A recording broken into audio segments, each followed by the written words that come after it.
Et bonjour, bienvenue ou re-bienvenue sur les podcasts de Clean Sheet.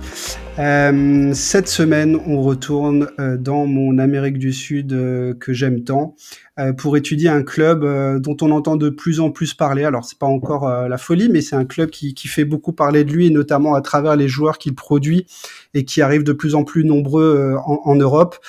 C'est un club que je voulais couvrir depuis un long moment. Je savais pas si j'allais le faire à l'écrit ou en podcast. Et puis finalement, la communauté Twitter m'a redirigé vers mon invité du jour qui lui a beaucoup travaillé sur ce club. Et j'ai le plaisir d'avoir avec moi Maxime de Football Therapist. Bonjour Maxime, comment tu vas?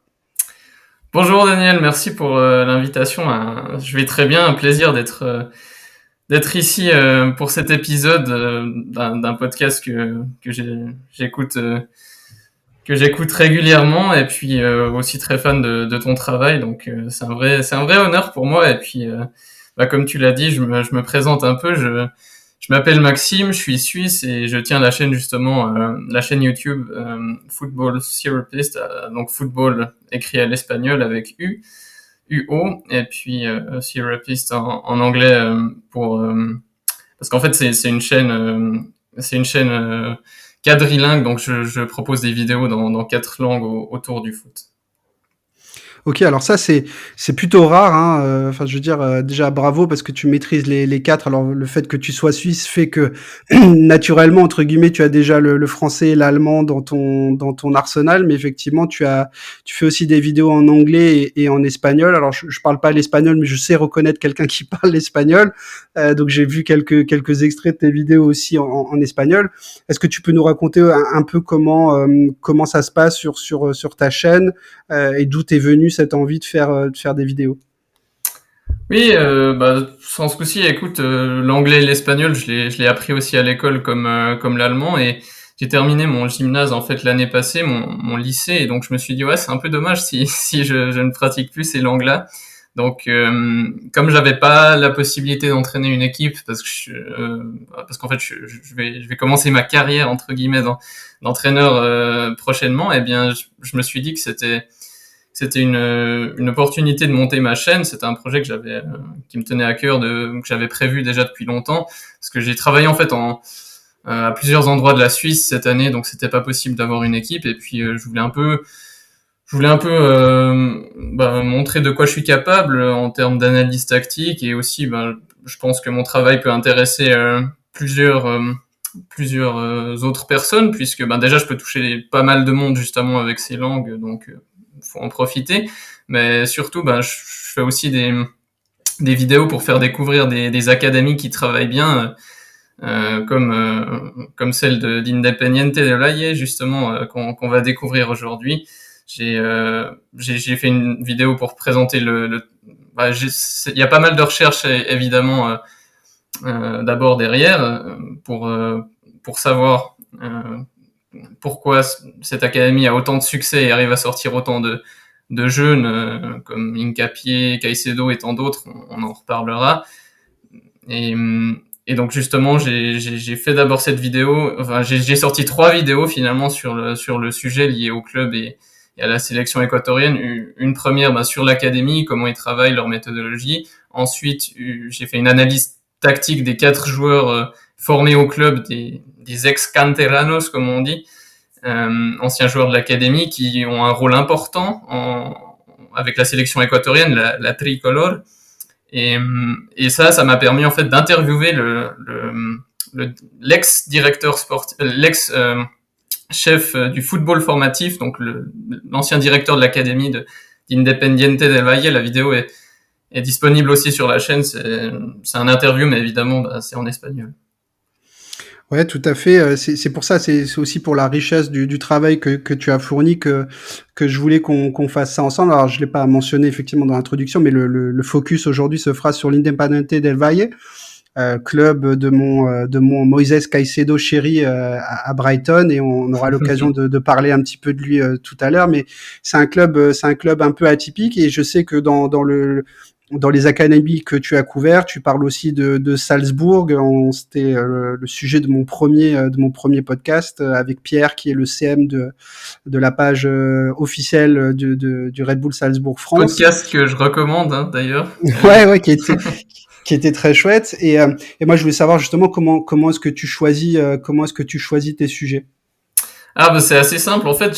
J'aimerais, je cherche, là où il y a de la compétence. C'est-à-dire que bah, tous les clubs qui travaillent bien, toutes les formes de succès en fait dans le foot, j'aimerais bien pouvoir les expliquer. Donc j'essaye justement d'expliquer, de chercher bah, pourquoi telle académie, comment ça se fait que telle académie est capable de sortir beaucoup plus de joueurs qu'une autre, pourquoi elle travaille bien, bah, comment ils travaillent, etc. Donc évidemment c'est assez large, j'ai pas accès, j'ai seulement accès à un ordinateur pour faire mes recherches, mais on arrive quand même à trouver des choses intéressantes. Et puis bah, vu que le mot clé un peu c'est la compétence et le succès que j'aimerais bien découvrir à travers mes recherches, je fais aussi de l'analyse tactique sur ma chaîne, pas mal de vidéos d'analyse tactique pour essayer de comprendre le foot dans ses détails. Ok, bah écoute, on va rentrer dans le vif du sujet. On va s'attaquer à un des clubs donc que tu as assez largement couvert sur 3 vidéos. Donc le club d'Independiente del Valle. Juste rappeler que le club donc se situe dans le secteur métropolitain de Quito, au sud-est de Quito, dans la petite ville de Sangolquí, une petite ville de 75 000 habitants, essentiellement composée de classes populaires et habitée par des métis. Et on verra quelle importance aussi ça a dans la culture d'Independiente del Valle. C'est un club qui a changé de nom en 2014, qui a eu plusieurs noms dans son histoire, mais le nom précédent c'était l'Independiente José Terán.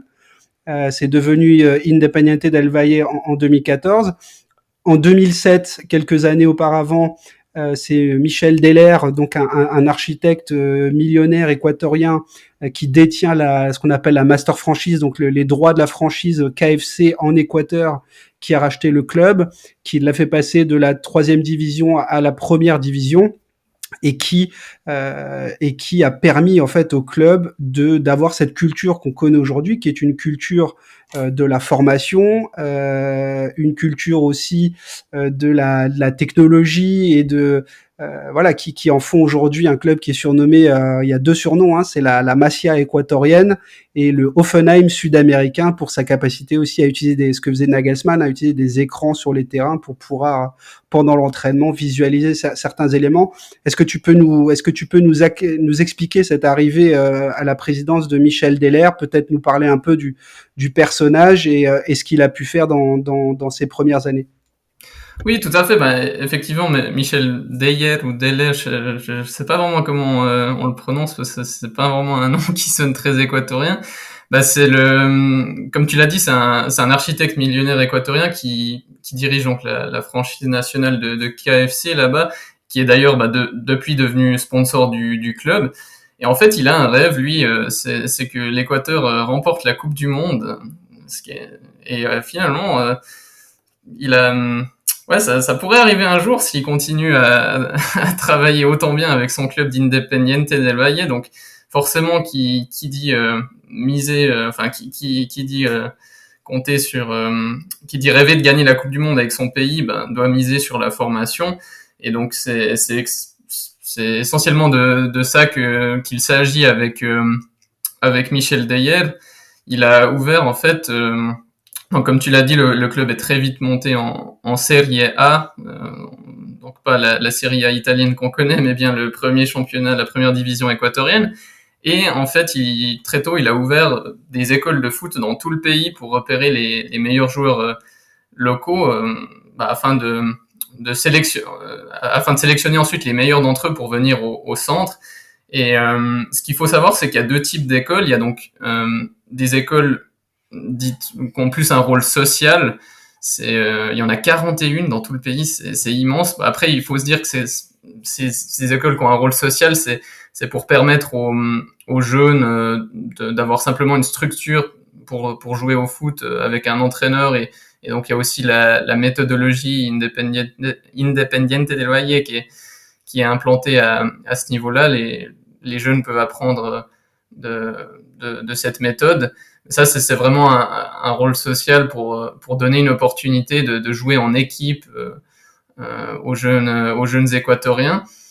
Et ce qui est plus intéressant, c'est en fait les 3 écoles de foot dites élites qui ont été implantées dans ce pays. On peut peut-être en parler un peu plus tard dans la partie formation, parce qu'il y aurait encore des choses à dire sur notre ami Michel Daillet.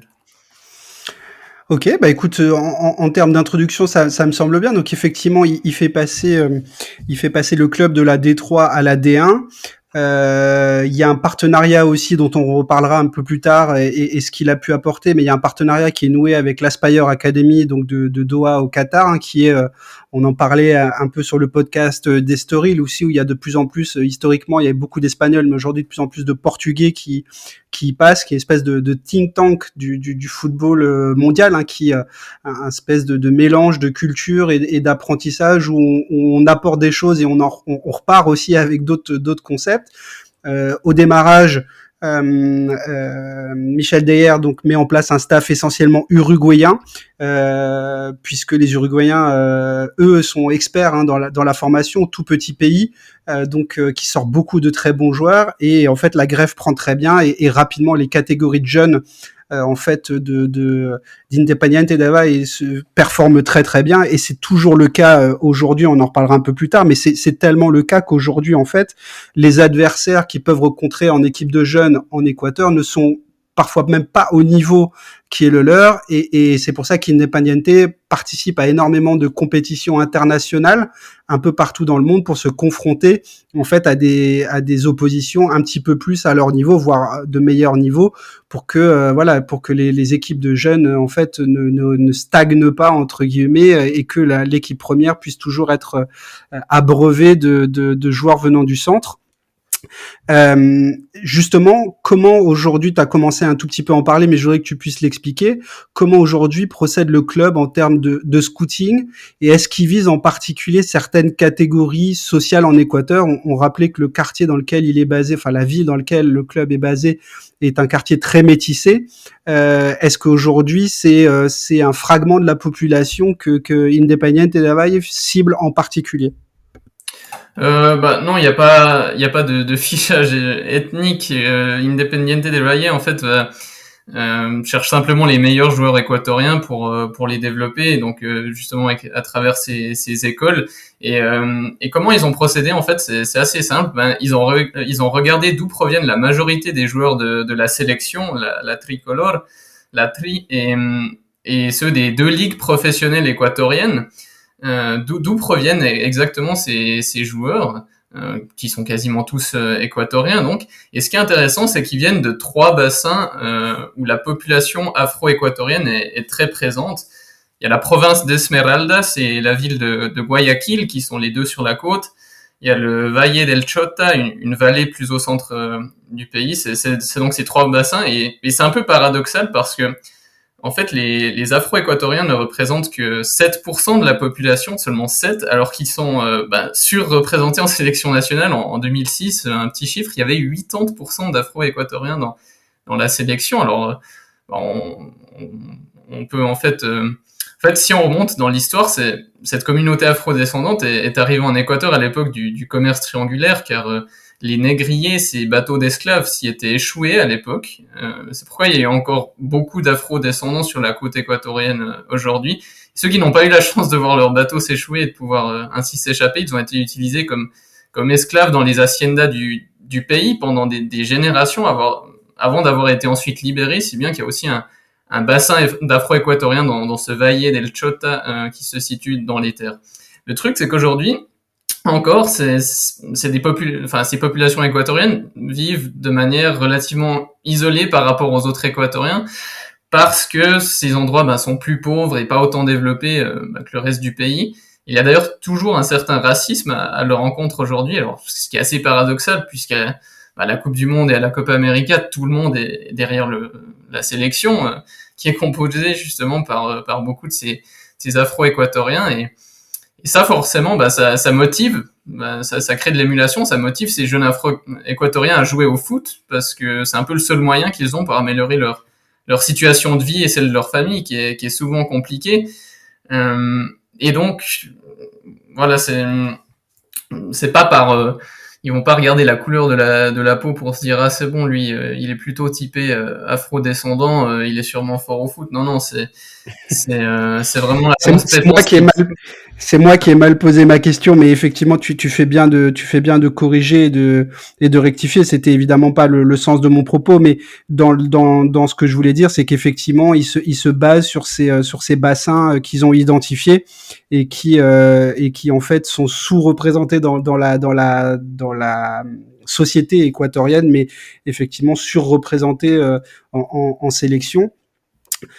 Pour avancer encore un tout petit peu, aujourd'hui, à quoi ressemblent les infrastructures en termes de formation à Independiente? Parce que aujourd'hui, ils sont loin devant. Il y a toujours d'autres clubs qui forment en Équateur. Il y a aussi la LDU de Quito, il y a Barcelona SC, il y a Emelec. Il y a d'autres clubs en Équateur, mais c'est vrai que depuis quelques années en particulier, IDV a l'air tellement au-dessus, IDV pour aller plus vite, hein, Independiente del Valle. IDV produit tellement de bons joueurs qu'on a l'impression qu'ils sont 10 kilomètres au-dessus. Est-ce que ça se retrouve aujourd'hui aussi dans les infrastructures? Donc les infrastructures matérielles, j'imagine, tu dis. Tout à fait, ouais. Matériel et aussi en termes de personnel, en termes de personnel humain, parce qu'aujourd'hui, tu vois, je prends l'exemple de Brighton, c'est vrai que j'avais écrit sur le club, ils sont passés de catégorie C à catégorie A, mais parce qu'ils ont triplé ou quadruplé le nombre aussi de personnel qui travaillent au sein du centre. Donc, je pense qu'il y a effectivement les moyens infrastructurels, mais il y a aussi le staff. Oui, évidemment. Enfin, t'as beau avoir les meilleures installations du monde, si tu travailles pas bien, Et oui. ça va pas amener à quelque chose. Donc, je vais commencer quand même par le matériel. Hein, donc, il faut savoir que c'est un immense complexe qui est, enfin, c'est très moderne pour l'Amérique du Sud. D'ailleurs, petite anecdote, l'entraîneur actuel, Renato Paiva, l'entraîneur actuel, non, il vient de rejoindre en fait un club mexicain, León. Mais il a rejoint le club à l'époque. Ce qui l'a motivé, c'est une phrase de Juan Manuel Lillo, le célèbre ancien assistant de Guardiola à City, et c'était aussi le père philosophique avec Cruyff de notre cher Pep Guardiola. Eh bien, lui, il disait, il a eu 2 passages en Colombie, et donc forcément, il a dû bien connaître le club d'une façon ou d'une autre, mais il a dit que Independiente del Valle, c'est le club qui est le plus européen d'Amérique du Sud, et ça se voit au niveau des installations. Ils ont 6 terrains et plusieurs petits terrains, un terrain de basket, pardon. Il y a salle de sport, piscine, mais comme tu le dis, c'est surtout il y a aussi l'école qui est sur place, et même la première équipe, ce qui est aussi important. Le stade est d'ailleurs juste à côté, ce qui complique d'ailleurs un peu les trajets pour s'y rendre, mais tout est sur place, et ça facilite justement aussi cette proximité avec la première équipe. C'est important aussi pour que les gamins puissent rêver. Ils ont la possibilité de discuter avec avec les joueurs de la première équipe. Il y a aussi le coach de la première équipe donne des fois des conférences aux jeunes de l'académie, donc ça crée des liens forcément, mais si je devrais vraiment simplement parler du personnel, c'est clair que c'est un gros avantage. Les coachs sont quand même essentiellement sud-américains et équatoriens, mais s'ils voient qu'il y a des connaissances qui manquent, des compétences, encore une fois, on revient au mot compétences qui leur manquent, et ils vont chercher à l'étranger. Il y a, je l'ai dit, l'ancien coach Renato Paiva, un Portugais. C'est la première équipe, mais celui qui était avant, qui a un peu amené ce jeu qui a un peu bonifié ce jeu de position à l'Independiente del Valle, c'était Miguel Ángel Ramírez, qui était lui passé par Aspire. Ensuite, il est devenu directeur sportif directeur de l'académie, puis entraîneur de la première équipe. Ils ont remporté notamment la Sudamericana avec lui, et typiquement lui, quand il était entraîneur de la première équipe, le directeur de l'académie, c'était Ivan Vasquez, la personne que j'ai interviewée. Et lui, c'est un Galicien, donc un Espagnol. Et il y a même, apparemment, il y a même eu des Finlandais. Je sais pas exactement quel rôle ils avaient, mais pour dire que ils ont pas peur d'aller chercher des Européens pour les aider. Et il y a encore quelqu'un qui mérite d'être mentionné, c'est Roberto Olabe, qui a longtemps travaillé à Aspire. C'est le directeur sportif actuel de la Real Sociedad. Il fait vraiment un très bon boulot.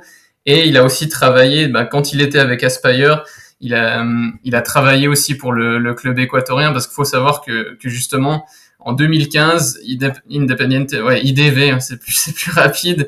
Ils ont défini un peu une feuille de route claire, une méthodologie quant à leur formation, justement grâce à des contacts et des visites à l'Aspire Academy au Qatar, comme tu l'as dit. Et puis donc c'est un peu un modèle, notamment au niveau de la data, qui est aussi très très employé à Independiente del Valle. Mais ouais, le personnel fait vraiment la différence. Pour te dire, par exemple, il y a 3 personnes qui travaillent à 100% pour donner des entraînements spécifiques individuels aux joueurs pour améliorer pour que les joueurs se débarrassent de leurs défauts, les améliorent, et aussi pour renforcer leurs points forts. Et le dernier lien que je vois moi encore avec l'Aspire, c'est le responsable du scouting du club. C'est un Espagnol, il s'appelle Arcaiz Mota. C'est un recruteur qui est notamment passé par le CAS Eupen en Belgique, et qui vient aussi de l'Aspire Academy, qui aujourd'hui supervise le scouting pour IDV. Donc effectivement, il y a cette mentalité qui, à mon avis, est très novatrice aussi en Équateur, qui est aussi de faire appel à des étrangers qui viennent apporter leur culture et leur savoir-faire aussi européen en Équateur. Moi, il y a aussi il y a des éléments que j'ai trouvé intéressants dans les vidéos. Enfin, tout était intéressant, mais il y a 2 éléments que j'ai relevés, notamment qui montrent aussi la culture et l'importance que revêt la formation. D'abord, il faut savoir, et tu l'as très bien dit en introduction, effectivement, les jeunes équatoriens ne connaissent quasiment que le football. Le football est sport roi en Équateur. Et c'est vrai que IDV inclut aussi dans son parcours de formation une introduction à d'autres sports qui peuvent amener faire travailler d'autres compétences, mais aussi par curiosité. Et ils sont assez heureux, en fait, si des gamins peuvent se rediriger aussi vers un autre sport, évidemment préférentiellement le football, mais c'est aussi apporter un peu de connaissance et d'ouverture à des gamins qui vivent dans un pays qui n'est pas un pays aussi développé que d'autres pays voisins. Donc il y avait ce premier élément, et le deuxième élément, c'est que il y a des réunions, et tu as commencé aussi à en parler, mais c'est vrai qu'il y a des réunions hebdomadaires qui sont faites entre le directeur de l'académie et les différents coachs sur des sujets, sur des thèmes particuliers. Par exemple, je crois que tu en parles dans ta vidéo, comment attaquer face à un bloc bas, comment défendre sur une phase de transition, etc. Donc il y a des thématiques. Je dirais vraiment le foot devient en fait un sujet de débat et de discussion pour en fait enrichir en permanence le staff et permettre de donner le plus de bases possible aux joueurs formés à IDV, ce qui en fait et on le retrouve aujourd'hui en fait dans les jeunes qui s'exportent. On voit qu'ils partent un peu partout. Il y en a en Belgique, il y en a en Angleterre, il y en a en Italie, etc., au Portugal, en France maintenant aussi désormais. Donc c'est cette richesse en fait culturelle et cette ouverture d'esprit dans la formation qui a l'air aussi de faire la différence. Est-ce que j'ai bien résumé aussi un peu ce que tu abordes dans ta vidéo? Ouais, alors vraiment très bon résumé. T'as bien fait tes devoirs, comme on dit. Non, écoute, il parle constamment là-bas d'une formation intégrale, globale, c'est-à-dire que c'est pas simplement pour de la communication, pour de la bonne communication, mais l'école a vraiment un rôle. C'est la priorité là-bas, tout simplement, parce que tu peux pas promettre à un gamin qui va finir pro pour X raisons, blessure ou je ne sais quoi. Donc l'école, c'est vraiment la priorité, et c'est un investissement, mais ça a l'air de payer. Il y a vraiment pas de compromis. Typiquement, c'est pas parce que quelqu'un qui a pas de bonne note, en fait, c'est simple, il ne joue pas, et même si c'est le meilleur, même s'il y a un match important le week-end, et il y a aussi, j'ai lu récemment qu'ils viennent de lancer un programme avec certains apprentissages qui sont apparemment même personnalisés et bilingues en anglais, donc une langue qui est forcément cruciale aussi pour s'adapter en tant que joueur en Europe ou en MLS par exemple. Mais c'est sûr que ce qui les distingue vraiment, c'est ce côté intégral de la formation, et ils parlent constamment de processos, de trust the process, qu'en fait c'est le travail à long terme qui est intéressant, et il faut pas avoir une vision court-termiste. Par exemple, ils ont compris finalement que le but d'une académie, c'est pas de vouloir gagner absolument le championnat U12. Évidemment, ils veulent le gagner, tant mieux s'ils arrivent, mais ça amène pas grand chose. Le but d'une académie, c'est de sortir des joueurs et donc de bien les former. Typiquement, si je me penche un peu plus sur l'aspect entraînement, il pourrait dire à un jeune de 12 ans, écoute, toi t'es grand, on va te mettre en défense centrale, mais en fait non, à cet âge-là, ils ne définissent pas de poste déjà à 12 ans comme ça, parce que tu peux ruiner la carrière d'un gamin si tu lui dis voilà, je te mets en défense centrale parce que t'es grand, et au final quelques années plus tard c'est le plus petit de l'équipe, t'as perdu un gamin, t'as peut-être gagné le championnat U12, mais voilà. Bon, après faut dire qu'ils ont quand même un avantage, ils peuvent se le permettre plus que, ceci dit, ça les empêche pas en fait de gagner quand même le championnat U12, parce que comme tu l'as dit, ils écrasent la concurrence, mais ça c'est parce qu'ils ont les meilleurs joueurs de tout l'Équateur finalement, parce qu'ils scoutent absolument partout. Donc c'est comme finalement la sélection nationale, je crois, dans les sélections nationales de jeunes. C'était le directeur sportif, l'ancien directeur de l'académie, qui m'a dit une génération, je crois, il y avait 80%, c'était que des joueurs d'Independiente del Valle. Donc ça montre la grandeur du projet quand même. Et ce qui est intéressant que tu abordes aussi dans ta vidéo, il me semble, c'est que tu parlais de l'importance de l'éducation, mais il y a aussi l'importance du respect et du comportement de manière globale. Donc tu disais effectivement, si un jeune se comporte pas bien, il sera pas sélectionné il sera pas titulaire pour le match du week-end. Mais ça va même au-delà de ça, c'est-à-dire que IDV demande aussi à ces jeunes de ne pas tricher sur le terrain, c'est-à-dire de ne pas simuler, de ne pas aller réclamer auprès de l'arbitre, et d'apprendre aussi à être remplaçant. Et je trouve ça intéressant aussi c'est-à-dire dans la construction mentale des jeunes. C'est-à-dire d'abord, je pense que l'idée c'est de faire passer le collectif et l'équipe avant tout. Et je sens en fait que ça rend mature aussi plus rapidement d'apprendre ces valeurs-là très jeunes, en fait, et ce qui en fait des joueurs aujourd'hui facilement adaptables partout, sachant que on en parlait un peu en off avant l'émission, mais c'est vrai que le saut entre la première division équatorienne et n'importe quelle première division européenne est forcément un passage compliqué, mais c'est vrai que quand on t'apprend très rapidement à être patient, à être ouvert, désormais effectivement à parler anglais aussi, à respecter, à apprendre à être remplaçant, etc. Je trouve que c'est quelque chose qui fait qu'en fait on se retrouve rapidement avec des joueurs qui sont intelligents et avec des bonnes capacités d'adaptation. Tu vois, je pense que ça se voit aujourd'hui à travers la vague de joueurs équatoriens qui arrivent en Europe et pour qui ça marche plutôt bien. On a parlé des infrastructures, on a parlé aussi de la philosophie. On va juste resituer aussi un peu ce que donne le club d'IDV en termes alors pas forcément de titres, mais on va dire de titres.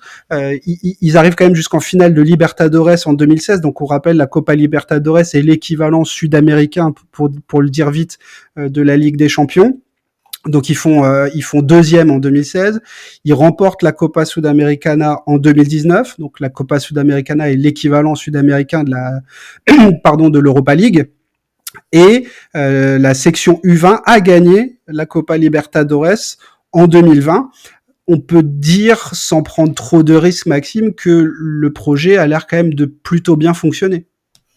Ah forcément, on serait pas là à en discuter sinon. Non, évidemment ça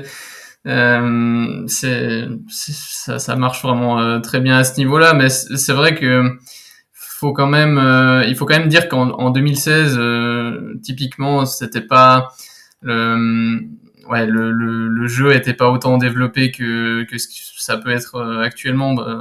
Il y a eu les passages de Miguel Ángel Ramírez et Renato Paiva qui ont été clés notamment. Mais c'est vrai que ça marche vraiment bien. Ils sortent beaucoup de jeunes et en fait, si tu regardes les compositions de ces grands matchs quand même entre 2000, enfin dans ces grandes épopées continentales que sont la Libertadores et la et la Sudamericana, bah tu te rends compte qu'il y a quand même pas, il y a seulement quelques joueurs qui sont formés au club parce que la plupart partent très vite.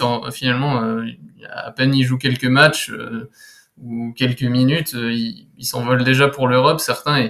Et c'est vrai que ça peut être un peu un frein. J'ai l'impression que c'est un joueur. Bon, c'est mon humble avis qui vaut pas grand chose, mais je trouve quand même plus facile de s'imposer un endroit qu'on connaît bien, où on a un certain confort avec la proximité avec la famille, les amis, plutôt que s'envoler direct pour l'Europe.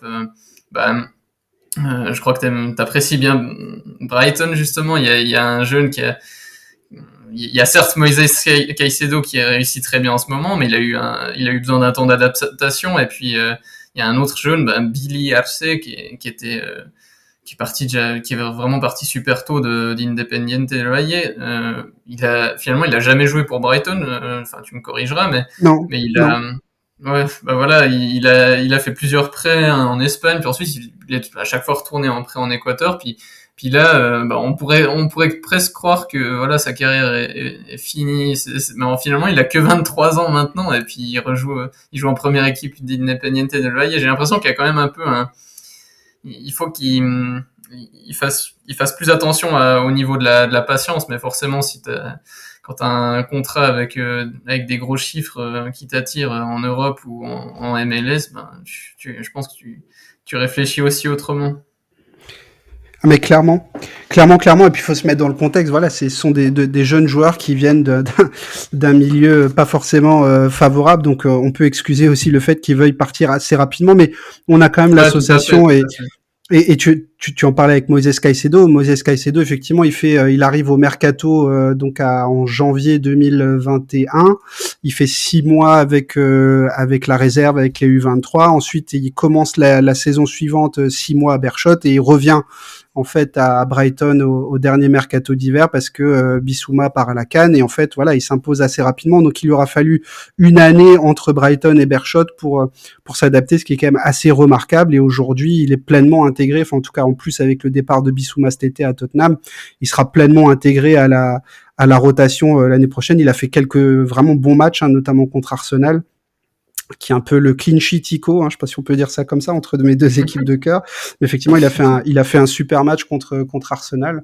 Est-ce qu'aujourd'hui, le modèle développé par IDV est copié, ou en tout cas les autres gros clubs équatoriens s'en inspirent? Donc on parlait tout à l'heure de la LDU de Quito, Emelec ou Barcelona. Est-ce qu'aujourd'hui, ils récupèrent certains éléments que IDV a pu mettre en place? Écoute, je peux pas trop te parler de Barcelona ou d'Emelec, mais je sais que il y a une certaine émulation quand même qui s'est répandue. La LDU Quito a plusieurs écoles un peu similaires au système d'Independiente del Valle, mais ces écoles sont autour de Quito principalement. Et puis j'ai entendu parler que il y a un club qui est sur la côte, dans la ville de Machala, qui travaille bien, c'est Orense Sporting Club. Mais c'est vrai que je peux pas vraiment plus t'en parler, mais c'est vrai que la LDU Quito, donc Liga Deportiva Universitaria Quito, c'est un peu long comme nom, a quand même sorti des bons joueurs. Il y a Estupiñán qui est je pense le joueur équatorien le plus connu actuellement dans la sélection, avec peut-être Ener Valencia, mais il y a aussi Jordi Alcivar qui joue maintenant, il me semble, à Charlotte aussi, où il y avait un autre équatorien. Il est reparti.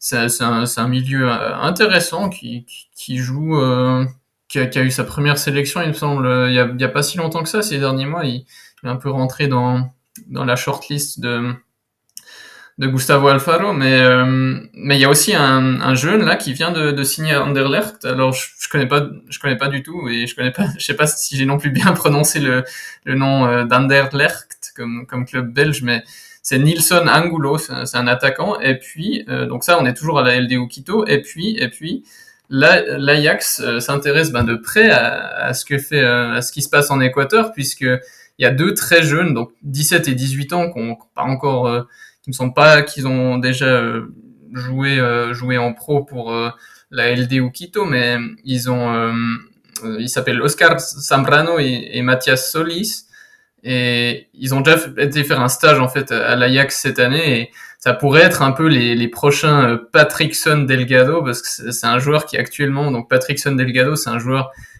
formé à l'IDV, qui est actuellement en prêt à l'Ajax Amsterdam. Il a joué là ces derniers mois avec Young Ajax, l'équipe réserve, et puis actuellement, au moment où on enregistre cette vidéo, il est en pré-saison avec la première équipe, donc hâte de voir ce que ça va donner, mais j'ai pas vraiment pu avoir de match de ce jeune Patrickson Delgado, parce que c'est un peu compliqué de trouver des matchs de Young Ajax, et il avait même pas, voilà, encore un qui est parti très vite d'IDV. Ils se font un peu voler à ce niveau-là, faut dire quand même.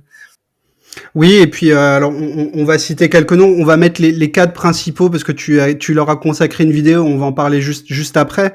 Mais c'est vrai qu'il y a aussi d'autres joueurs dont on parle un peu moins. Alors on en parlait un petit peu en off tout à l'heure, mais il y a Angelo Preciado à Genk.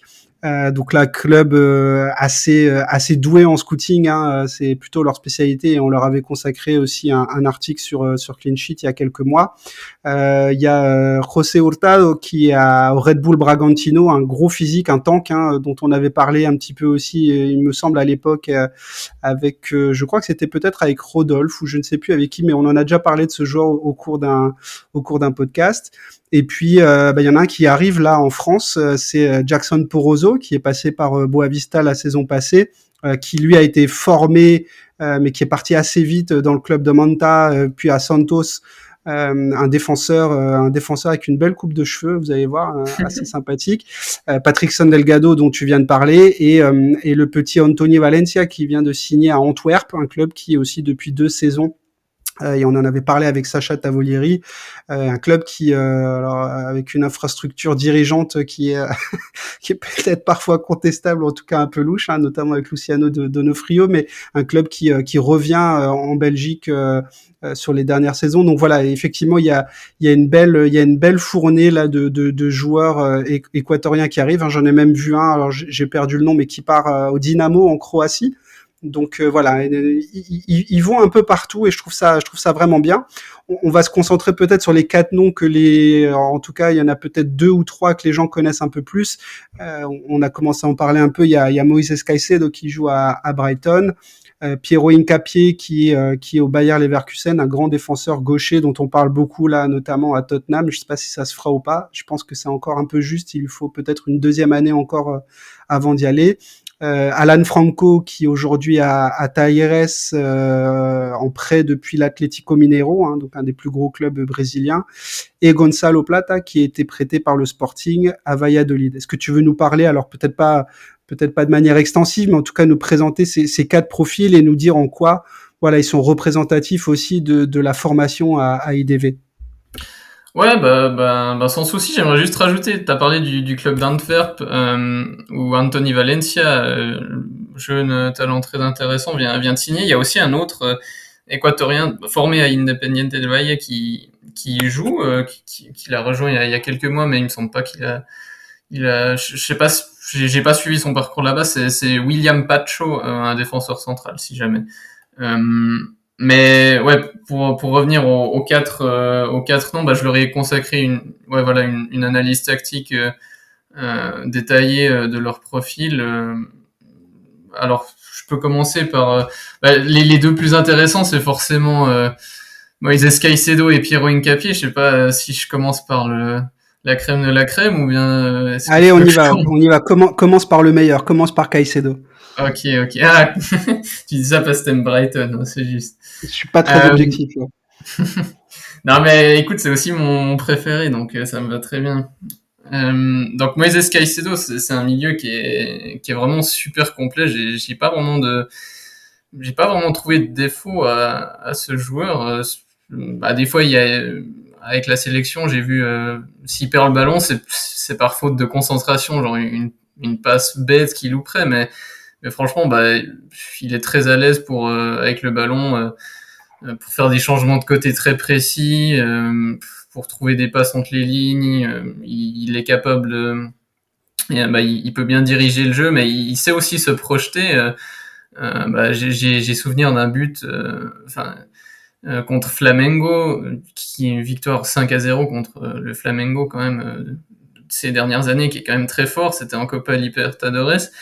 Il laisse passer le ballon typiquement pour un autre joueur entre ses jambes et 1-2 et puis voilà il finit. Donc voilà ça c'est l'action que j'ai un peu qui me vient en tête parce que c'est vraiment un joueur intelligent, c'est le mot.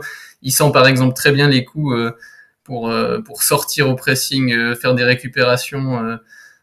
J'ai aussi une séquence que j'ai analysée là qui me vient en tête. Mais voilà, c'est un joueur que j'adore et puis que bah, il a aussi une lourde frappe comme t'as pu le voir face à Arsenal. C'est un joueur qui vaut le détour, franchement. Ça fait super plaisir de le voir s'être imposé en première ligue. Déjà, j'aurais pas pensé qu'il s'imposerait autant tôt, là, mais, mais ravi. Et puis, Il y bah, en on a va certains qui le pardon, je te coupe, mais c'est vrai qu'il y en a certains qui le comparent parfois à N'Golo Kanté, dans sa capacité à couvrir beaucoup de terrain, à être assez, agressif aussi dans le pressing et dans sa capacité à récupérer. Je pense que techniquement, il est peut-être, déjà un peu au-dessus de Kanté, qui est déjà vraiment pas si mauvais que ça, techniquement et je pense que peut-être que en fait Caicedo évoluera vers un rôle de box to box parce que son aisance technique en fait un joueur qui peut être relativement dangereux dans les 30 derniers mètres. Donc je serais pas surpris qu'il aille un peu plus haut sur le terrain, un peu comme je vois bien prendre le rôle d'Yves Bissouma. Ils ont joué ensemble contre Arsenal, j'avais un peu peur. Mais finalement, en fait, sa capacité à Caicedo à couvrir beaucoup de terrain, en fait, est hyper intéressante. Donc, je suis tout à fait d'accord avec les points que tu as mentionnés. Pardon de t'avoir ouais. coupé. Non, pas de souci. Bah, box to box, je valide complètement. Enfin, c'est un milieu tout terrain, comme j'aime bien dire, mais ouais. Après, Kanté, c'est vrai que on va quand même pas brûler les étapes. J'ai quand même l'impression que Kanté est encore plus haut, mais étant suisse, voilà, je regarde pas toujours le, le joueur préféré des Français.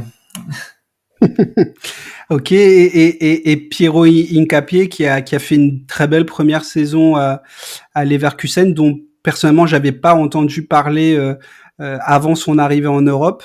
Est-ce que tu peux nous décrire un peu le joueur qu'il est? Il est pas très très grand hein, pour un défenseur central, il me semble. Ouais, j'ai pas sa taille en tête, mais je crois qu'il s'est quand même. Alors peut-être il est pas si grand que ça. C'est vrai que maintenant que tu le dis, c'est vrai qu'il a pas l'air si grand que ça, mais il sait se faire grand. Enfin, sur les duels aériens, il peut remporter. 1m84, tu vois, ce qui est pas Ah ouais. à l'heure où on parle beaucoup aussi de Martinez à Arsenal au poste de défenseur, qui est autour du mètre 80. Il y a ce genre de défenseur sud-américain qui est pas toujours très très grand, mais assez rugueux et aussi très à l'aise balle au pied.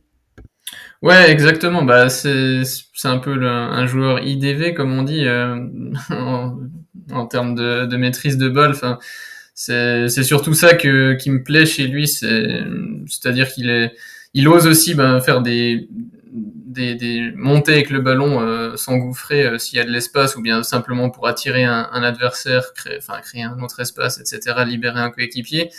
Mais il est aussi bon bah, sous pression. Il fait souvent un petit crochet intérieur quand on vient le presser pour repiquer dans l'axe et pas s'isoler sur le côté. Bah, il jouait latéral gauche, puis c'est vrai que je trouve un peu dommage parce que moi je suis pas fan de Jonathan Tah et donc je suis content de l'avoir vu prendre un peu la place de. Enfin, je sais pas s'il a vraiment pris la place de Jonathan Tah, mais il s'est imposé en défense centrale sous les ordres de Sewane. Et puis, ouais, bah, ce qu'on peut dire encore sur lui, c'est que, enfin, quand il tacle, c'est impressionnant la vitesse qu'il a il arrive très vite au sol finalement, Mais c'est vrai qu'il y a encore quelques petits trucs à corriger défensivement, mais avec ballon, bah voilà, ça met des longs ballons très précis.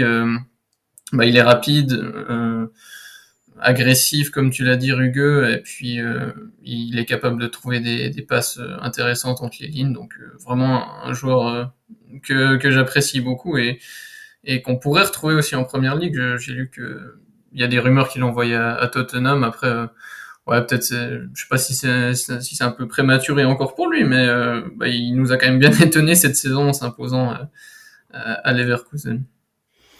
Tout à fait d'accord avec toi. Et après, il y a deux joueurs qu'on connaît peut-être un peu moins, qui sont Alan Franco, donc un milieu de terrain qui, comme je disais tout à l'heure, a prêté par l'Atlético Mineiro à Talleres après un passage à Charlotte non concluant, qui avait une option d'achat et qui ne l'a pas levé.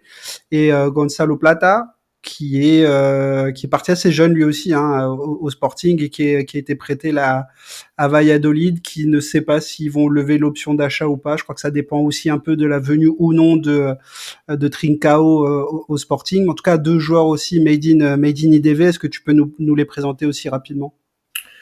Ouais, alors c'est vrai que j'ai plus de réserves sur ces deux-là parce que, commençons par Alan Franco. C'est un profil qui est assez atypique entre guillemets dans le sens où c'est surtout un milieu qui est bon pour recevoir le ballon entre les lignes, mais c'est pas vraiment un milieu que je vois diriger le jeu comme ça.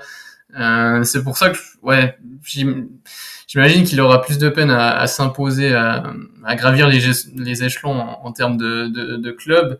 Bah, d'ailleurs, retour de prêt. Enfin, il était envoyé à Charlotte, puis bah, vu que l'entraîneur Miguel Ángel Ramírez s'est fait virer pour des problèmes en interne apparemment, c'était le coach qu'il avait à Independiente del Valle. Ben, le club américain l'a envoyé en prêt en Argentine. Donc c'est un joueur bah, qui est intelligent pour recevoir le ballon entre les lignes, pour créer de l'espace pour ses coéquipiers, mais c'est vrai qu'enfin tout seul, il fait pas vraiment la différence avec le ballon autrement. C'est pour ça que typiquement avec l'Équateur, j'ai regardé des matchs de l'Équateur, il était titulaire, mais bah, il a perdu sa place parce que finalement il est pas.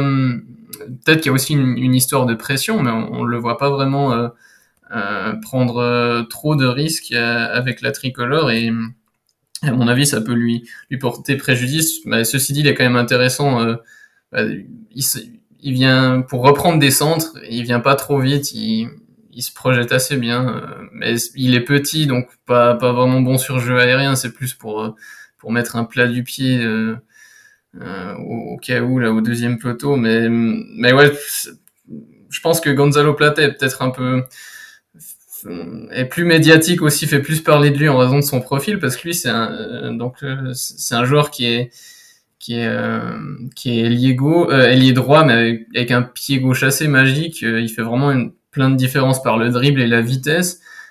Ce qui me laisse aussi un peu des doutes si c'est pas imposé au Sporting Portugal, le club auquel il appartient encore à l'instant où on tourne cette vidéo, ben c'est peut-être que sa vitesse et sa capacité à dribbler ont une limite quand même à un certain niveau. Là, ça passe en Liga Adelante, la deuxième division espagnole, mais ouais, j'ai quand même des doutes un peu pour l'avenir, surtout que bah, il a eu enfin, pour la petite anecdote, c'est un peu terrible ce qui lui est arrivé, mais il a pas l'air très sérieux dans le sens où il a été arrêté par la police après qu'il a causé un accident où il était deux fois au-dessus du taux d'alcool dans le sang permis. Donc, ouais, c'est quelque chose qui fait des ravages et bah, finalement, c'est aussi quelque chose qui DV essaye depuis peu de combattre. Ils font des ateliers sur l'alcool et la drogue qui est vraiment un problème en Équateur.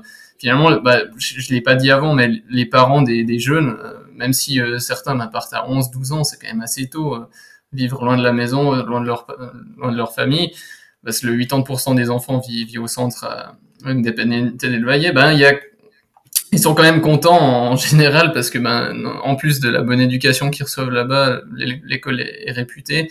Ben, c'est un échappatoire à la drogue qui arrive quand même assez vite et la violence qui en découle. Euh, Maintenant, c'est pas des garanties parce qu'il y a un joueur, Steven Plaza, un grand espoir équatorien. Lui, il a été testé positif à la cocaïne carrément. Et il a été suspendu plusieurs mois. Tout à fait. Tout à fait. J'ai lu ça aussi. Je suis un peu sorti du sujet, désolé là. Non, non, non, pas du tout, mais ça permet aussi, au contraire, ça permet de présenter un peu les différents profils. Hein. Évidemment, les joueurs ne sont pas uniformes, hein, donc il y a différents profils qui sortent.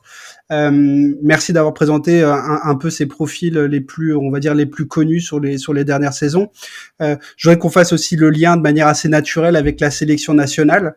La tri, tu en as un petit peu parlé. On va juste rappeler qu'elle s'est qualifiée pour le prochain mondial au Qatar. Elle est dans le groupe A avec le pays hôte, le Qatar, le Sénégal et les Pays-Bas. C'est sa troisième participation seulement à un mondial et c'est sa première participation depuis 2014. La sélection équatorienne, c'est une sélection qui s'est un peu cherchée là sur les dernières années. Il y a notamment Antonio Cordon qui avait été nommé directeur sportif. Alors je sais pas trop ce que ça peut vouloir dire à l'échelle d'une sélection, peut-être directeur technique ou je sais pas comment on peut dire ça. Antonio Cordon, c'est l'homme qui a remplacé. Alors c'est l'homme qui a construit le Villarreal qui avait si bien performé du temps de Roman Riquelme, etc. Hein, conféré l'article que j'avais consacré à Pablo Ortels à Villarreal. Hein, ça a été l'élève d'Antonio Cordon. Il avait ensuite pris la suite de Luis Campos à Monaco. Enfin, Luis Campos, pardon, a pris la suite d'Antonio Cordon à Monaco. Et aujourd'hui, Cordon est le directeur sportif du Betis Séville. Il avait été nommé directeur sportif début 2020. Il est parti en juin de la même année pour instabilité institutionnelle. Hein, c'est le terme qui avait été employé dans la presse. Il avait nommé Jordi Cruyff, donc le fils de Johan, au poste de sélectionneur début 2020. Et Jordi Cruyff a quitté son poste avant même d'avoir dirigé son premier match pour exactement les mêmes raisons qu'Antonio Cordon, c'est-à-dire instabilité institutionnelle. C'est une sélection qui a eu un peu du mal en coulisses. Pourtant, sur le terrain, ça va mieux. Est-ce qu'aujourd'hui, pour refaire le lien un petit peu avec Independiente del Valle, est-ce qu'on peut considérer qu'aujourd'hui, les joueurs formés dans ce club forment une espèce de colonne vertébrale de la sélection? Ouais, alors je pense qu'on peut le dire sans aucun doute. Quand on regarde le milieu de terrain, en fait, c'est full IDV quoi. C'est assez impressionnant. Bon, on a parlé avant déjà de Moises Caicedo, d'Alan Franco, mais il y a aussi Carlos Grueso, Rexon Mendes et José Cifuentes qui font partie de ce milieu de terrain. C'est vraiment le secteur où ils sont le mieux fournis. Enfin, après les trois derniers là que j'ai cités, ils ont fait qu'un court passage dans leur académie, mais ça donne quand même une idée du style de jeu. Bon, Rexon Mendes, c'est un profil un peu différent, beaucoup plus axé sur la récupération. Enfin, moi j'aime bien son profil, mais c'est vrai que si l'Équateur s'est mis à jouer un peu plus au ballon, si je puis dire, c'est sûrement grâce à IDV, notamment parce que derrière, tu as aussi des Incapié qui peuvent relancer sur le... C'est vrai qu'il y a un peu de... À part peut-être devant, il y a quand même... il y a Gonzalo Plata quand même, et éventuellement Anthony Valencia s'il performe bien à Antwerp, qui pourrait rejoindre la sélection. Mais c'est vrai que ça joue quand même plus au football, même si devant... c'est pas exactement le style, le jeu de position qu'on connaît forcément d'Independiente del Valle, parce que c'est une équipe qui est finalement assez polyvalente, et je pense que ça peut être une de leurs forces à la Coupe du Monde, c'est-à-dire c'est pas forcément une équipe qui va presser très haut, mais dès que il y a une passe un ballon un peu dangereux qui arrive vers un coéquipier, les Équatoriens, enfin vers un adversaire, les Équatoriens sont très vifs pour sauter dessus, un peu. C'est Caicedo Moïse Caicedo qui est bon dans ce registre, qui pour sauter dans son dos et puis ensuite attaquer rapidement. Mais c'est vrai que si s'ils ont de la peine à la Coupe du Monde, enfin ça risque plutôt d'être en raison d'un manque de buts Devant, c'est un peu plus pauvre et C'est toujours Ener Valencia paradoxalement, qui est en pointe. C'est toujours Ener Valencia qui est en pointe ou ils ont passé le cap? oui, il y a aussi Michel Estrada, mais Ener Valencia, il joue aussi des fois sur le côté gauche où il décroche. Mais c'est vrai qu'il, je sais pas trop, c'est un peu encore l'inconnu de l'attaque de l'Équateur pour la Coupe du Monde, mais il y a quand même des noms qui pourraient surgir assez. Enfin, il y a par exemple, tu connais bien Brighton, Jeremy Sarmiento Tout à qui fait. lui n'a pas été formé en Équateur, il a grandi en Espagne et en Angleterre, mais il a choisi la sélection équatorienne, il a quelques bouts de match avec Brighton, il me semble, mais il a déjà joué plusieurs matchs avec la sélection et c'est assez satisfaisant, c'est plus un milieu offensif, attaquant de soutien, plutôt type dribbleur qui peut Profil un peu jouer. intéressant, ouais. Ouais. Mais, euh, mais c'est vrai que Qui n'est j'ai... pas un neuf.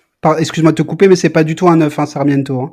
C'est plutôt Non, un j'ai dit 10 un... ou un joueur de percussion sur les côtés, mais ce sera pas le neuf attendu par la sélection. Ouais, voilà, j'ai dit un 10, non? J'ai pas dit Oui, un tout 9 à quand fait, même. tout à fait, tout Ah, à fait, tout à fait. ouais, ouais, après, il y a un autre disque qui pourrait, ça fait beaucoup de si et de mais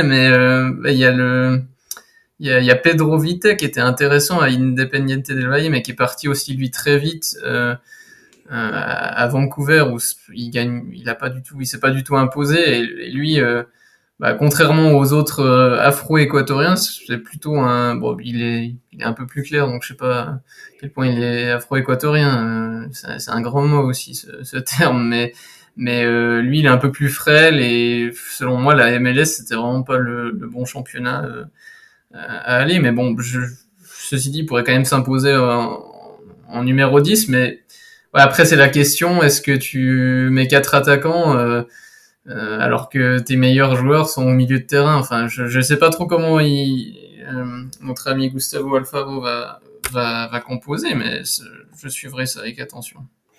Ah bah clairement, hein, moi, bon, déjà de manière globale, la Coupe du Monde est un événement qui ne me passionne pas spécialement. Je suis pas très friand du football de sélection.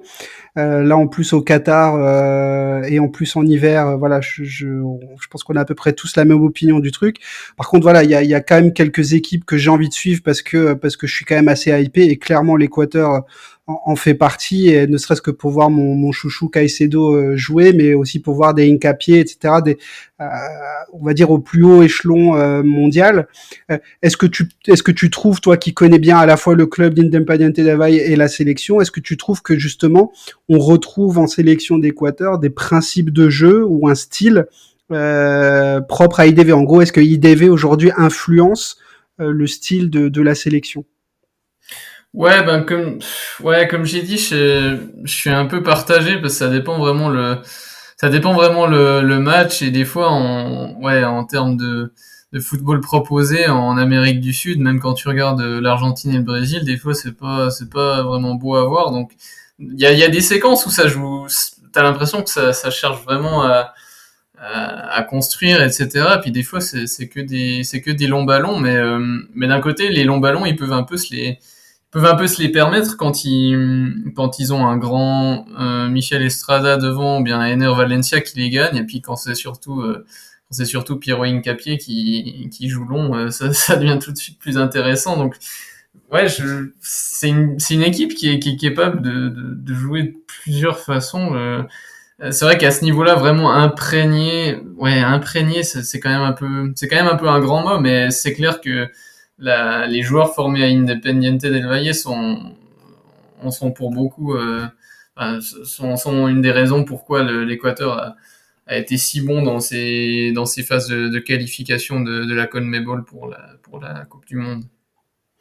Tout à fait, tout à fait. Et qui sont pour toi les prochains joueurs d'IDV qui pourraient justement intégrer la sélection? Alors, moi, celui qui me plaît beaucoup, c'est Marco Angulo, qui a vraiment le potentiel pour jouer un jour en sélection au milieu, mais ouais, actuellement, c'est comme j'ai dit, c'est un secteur qui est déjà très bien fourni, donc ça risque d'être compliqué peut-être pour la Coupe du Monde, mais ouais, c'est un peu c'est un milieu un peu ouais.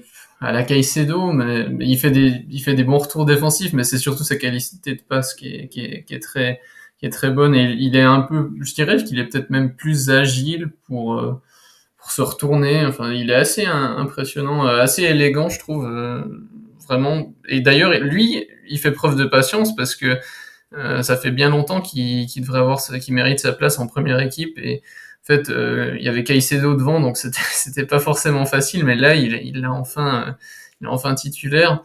Donc ça c'est le premier talent, mais je vais te donner encore trois noms. Euh, il y a Joel Ordóñez, qui est un défenseur central qui est aussi made in IDV dans, bah, de fait, mais aussi dans son style de jeu. Le crochet pour éviter la pression, enfin, avec ballon, c'est un défenseur central qui est vraiment intéressant. Il y a un latéral gauche, Juanet Chavez, mais lui, de nouveau, le poste de latéral gauche quand t'as Estupinian devant et encore Diego Palacios de, de Los Angeles de Los Angeles FC, bah, c'est un peu difficile pour la Coupe du Monde. Je pense pas que ça va le faire. Mais il y a aussi ouais, sinon il y a Patrick Mercado, c'est un milieu offensif, à voir ce qu'il peut faire. Il était intéressant lors de la Libertadores U20 de cette année. Et puis, bah sinon, comme tu l'as dit, des joueurs qui sont formés au. Donc ça, c'est les trois joueurs que je viens, les quatre même, pardon, c'est des joueurs qui jouent encore à IDV actuellement. Et puis sinon, bah t'as parlé des José Hurtado qui pourrait faire qui pourrait avoir sa place, mais c'est compliqué aussi à droite parce que t'as Angelo Preciado, un autre formé à Independiente del Valle, et t'as Byron Castillo. Donc c'est dur à court terme, ça va être compliqué, mais de voir un jeune, je pense, encore percer et avoir sa place en sélection pour le mondial, mais c'est vrai que là on a des jolis noms pour 2026 ou même 2024, la Copa América qui est notamment qui est justement qui avait été prévu en Équateur, mais je crois que ça a été remis en question, donc à suivre, mais c'est clairement une sélection qui va être intéressante pour les prochaines années à venir. Et là on parle de jeunes, enfin qui ont seulement 20 ans. Caicedo et Hincapié, on se rend pas compte, mais ils ont seulement 20 ans, et Gonzalo Plata 21, donc ça peut vraiment donner quelque chose d'intéressant pour les 15 prochaines années, le vivier qu'on a là. Oui, et puis je pense que c'est un club qui va être de plus en plus suivi par les gros clubs aussi. C'est-à-dire que là, on commence à voir quand même beaucoup de joueurs émerger d'IDV qui rejoignent des bons clubs de transition, Brighton, Leverkusen, bon, qui est quand même encore un cran au-dessus, hein, puisque Leverkusen est un club qui est habitué à jouer l'Europe. Mais c'est vrai que je me souviens à Caicedo, Manchester était dessus aussi. Et je pense que voilà, aujourd'hui, les très gros clubs italiens, anglais, espagnols et peut-être français aussi vont commencer à surveiller ce qui se passe du côté de l'Équateur, qui honnêtement il y a 5-6 ans, on n'en entendait absolument pas parler. Et moi, je sais que quand Brighton commence à recruter dans un club, ça vaut le coup de regarder parce que Brighton aime les joueurs bien formés. On a un joueur qui est formé à Genk, on a un joueur qui est formé à l'Ajax, un joueur qui est formé au Lech Poznan. Ce sont tous des clubs qui forment bien. Et voilà, généralement quand Brighton regarde quelque chose, ça vaut le coup. Là, on vient de voir l'arrivée d'Enciso qui vient du club de Libertad au Paraguay. Il n'est pas interdit que je regarde ce qui s'y passe dans pas très longtemps parce que voilà, il y a forcément quelque chose d'intéressant. En tout cas, Après, oui, vas-y. après ça, il y a aussi des cracks générationnels, mais quand tu vois que c'est génération après génération qui devait sort des joueurs, bah, c'est comme ça que je me suis intéressé. Mais attends, mais qu'est-ce qui se passe là-bas? Et pour conclure, t'as parlé des clubs européens qui s'intéresseraient de plus en plus à ce qui se fait, enfin qui se pencherait de plus en plus vers cette académie d'IDV. Et ben il y a un club qui pourrait être un tremplin en Europe, c'est Numancia, parce que le propriétaire d'IDV, Michel Deyer, avec son associé Franklin Tejo, ils ont en fait acquis, ils sont maintenant actionnaires majoritaires du club de Numancia. C'est un club qui était en Liga il y a une dizaine d'années, mais là, ils étaient cette saison, ils étaient quand même en 4e division espagnole, mais ils sont remontés, là, justement, 3e division, et le but, c'est de les faire remonter en Liga Adelante, ou bien, voire même en Liga, et de créer un peu, ouais, le propriétaire a cité la Galaxy Red Bull et le City Football Group plus ou moins comme réseau exemple.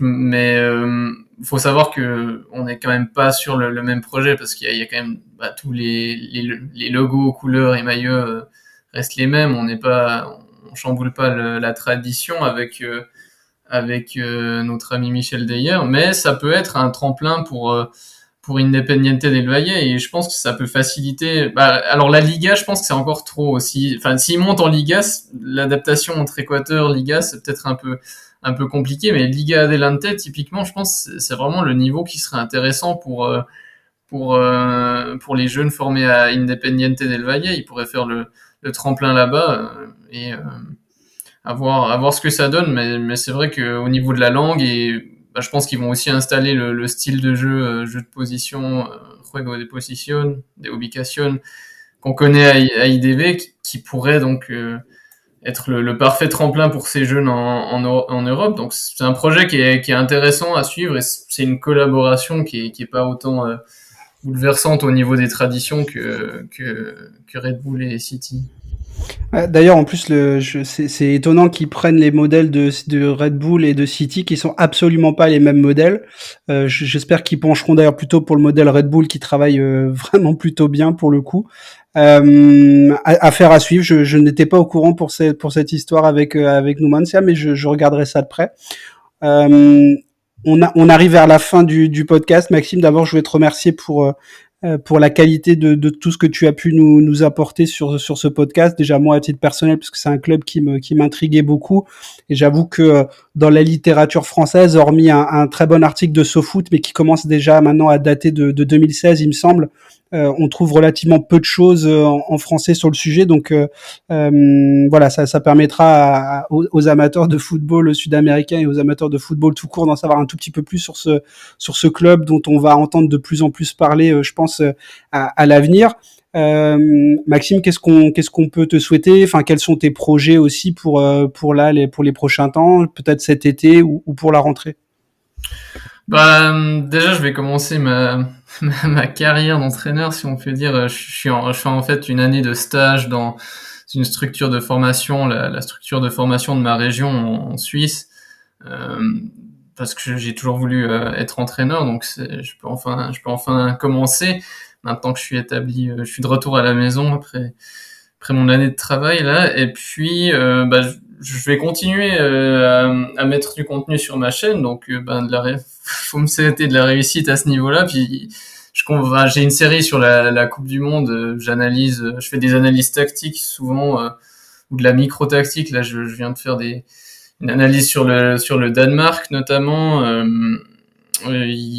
Là, au moment où on s'enregistre, je vais bientôt publier une vidéo sur une analyse d'André Onana, le gardien camerounais qui est en train de signer à l'Inter Milan. Et C'est en fait, fait, c'est annoncé par Fabrizio Romano, c'est fait.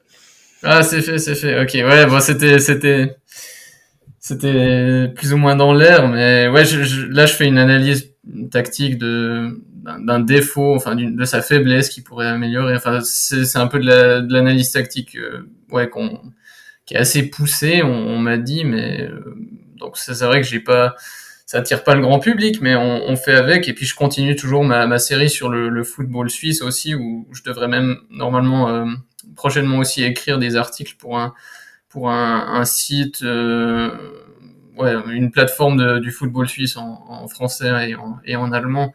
Donc voilà un peu mes projets, mais on va continuer aussi la série sur les académies, là, Dynamo Zagreb, ça m'intéresse de faire prochainement. Mais il y a d'autres académies que j'aimerais traiter, Dallas, l'Ajax, le Barça. Bon, ça c'est un peu plus mainstream, mais j'aimerais savoir comment on travaille dans ces académies et j'aurais même eu encore plus à dire aujourd'hui sur Independiente del Valle. C'est vraiment un sujet qui me passionne, donc Si vous aimez la formation, je vous invite à regarder un peu ce que je fais sur ma chaîne YouTube.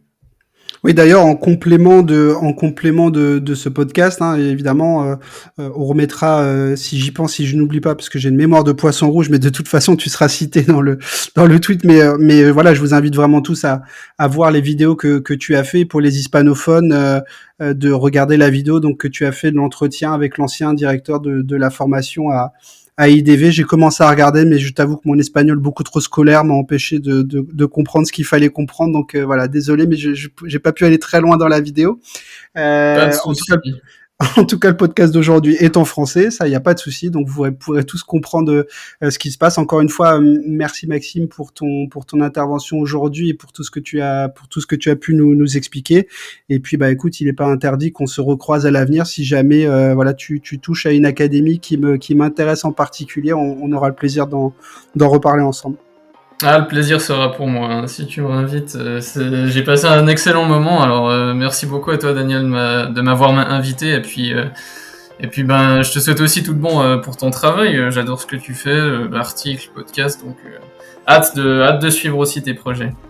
C'est gentil, merci. Alors, les articles, j'ai commencé, mais j'avoue que par manque de temps, c'est un peu plus compliqué. Mais peut-être que cet été, voilà, je serai un peu plus tranquille et je pourrai reprendre la plume. Merci encore à toi, Maxime. Merci à tous pour votre écoute et on se dit à très bientôt pour un prochain podcast. Salut!